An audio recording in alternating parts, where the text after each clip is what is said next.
Welcome back to Multiversal Studios. This is the breakdown of episode 7 of Yu-Gi-Oh Capsule Monsters, so if you haven't already, go check out the rest of the series, the links will be in the description below. Also, a shout out to you guys who have made it to episode 7. I appreciate every single one of you. Also, as usual guys, if you liked the video, make sure to hit the like button. This episode is called Red Eyes Black Curse. And I think we all know what that means. This episode will be about Joey and the Red Eyes Black Dragon. Now, as they enter into the challenge, they walk into an active volcano, which seems like the most dangerous challenge in terms of environment so far. Now, one thing they do which I really like is that they take a moment to wonder who built this game and what's the purpose behind it. It's very important to hold on to those questions, as those are the questions that we need answered by the end of the series. And it's very easy for the audience to get lost in the action and the challenges. So this was a good moment to redirect the focus to what's actually important. Now, as they are in an active volcano, their first port of call is the scroll that helps them figure out what the challenge is and what they need to do to solve it. And Joey stupidly says that he will do it by himself and runs off into an active volcano. Now, Joey does this right after Tristan and Grandpa nearly fall to their deaths in the lava right at the start of the episode. And the rest of the group doesn't even stop Joey. Now, it turns out the scroll was literally right opposite them, so they could have just looked around before Joey ran off by himself. And the scroll read,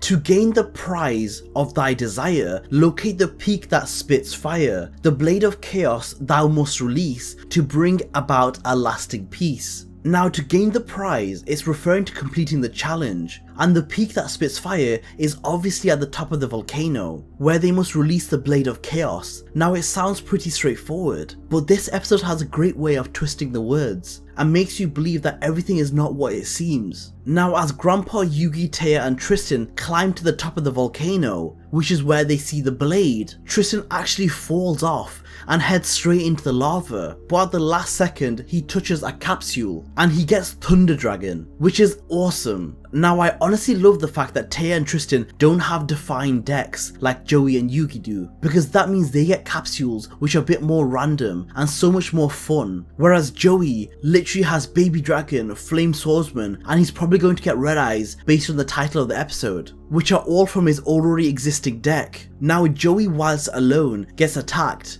By who, you ask? Well, you guessed it, it's the Red Eyes Black Dragon. Now, Joey refuses to attack back as he has a special bond with the Red Eyes. However, this seems mutual as Red Eyes also is hesitant to attack Joey. Now, it's unclear how they merge or if it's a part of the curse mentioned in the title of the episode, but Joey is seen to be wearing the Red Eyes Black Dragon armor. Now, I have to say, no offense to Yugi, but why does the Red Eyes Black Dragon armor just look insane compared to Yugi's Dark Magician armor? It looks stealthy and lean, whereas Yugi's armor looks clunky and hard to move in. And aesthetically, it just looks better. Now, unfortunately, whatever was affecting the Red Eyes was now affecting Joey, as he was possessed by the evil. But the evil kept his voice and memories. And Taya says, "Not again." I think this was referencing when Joey was under Marek's control in Battle City. Now, Yugi and Joey battle. Joey in the Red Eyes armor and Yugi in the Dark Magician armor. Now, in theory, since the Dark Magician is a stronger monster, Yugi should have been superior. However, since Joey was his friend and he didn't want to hurt Joey, they held back. Now, in theory, two people in armor of their favorite monsters, especially Yugi and Joey, the battle would be pretty epic. However, it was kinda lame.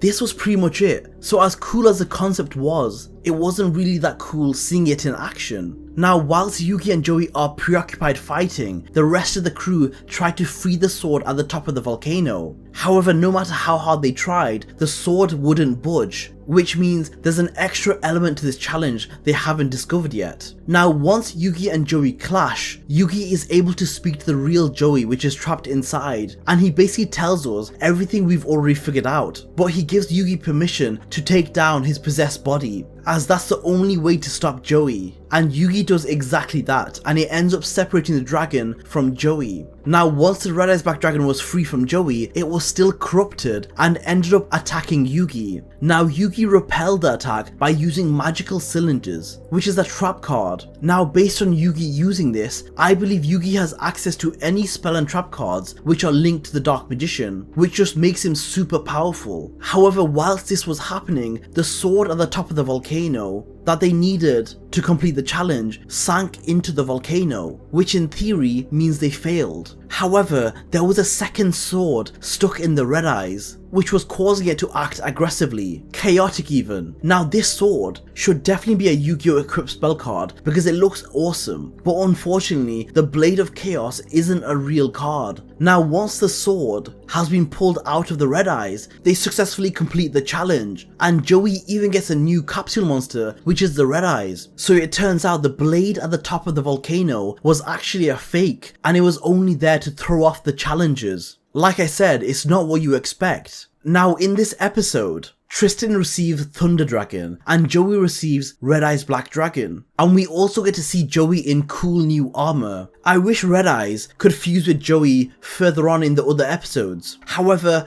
I believe that will be impossible, as it was due to the curse that they fused in the first place. Now one thing I enjoyed was the fact that after battling with Joey, Yugi did show some fatigue after using the armor, which is a good sign, because the writers remembered that using the armor takes a toll on the body. And after that guys, they head straight into the next challenge, challenge number 4. Now at the end of the episode, we see a face reveal of the masked man, which always helps him in the past challenges. Now it actually turned out to be Alex Brisbane, aka Alexander the Great, the man who actually helped them right at the very start. Now considering we already learnt that the initial Alex that helped him was actually a bad guy, this other Alex in the game seems like he's genuinely trying to help Yugi and his friends. So there seems to be two sides of Alexander the Great, one evil and one good. However, the good one seems to be trapped in the game as well. Guys, that is the end of episode 7, and like usual, episode 8 will be posted tomorrow, so stay tuned for that. Until next time.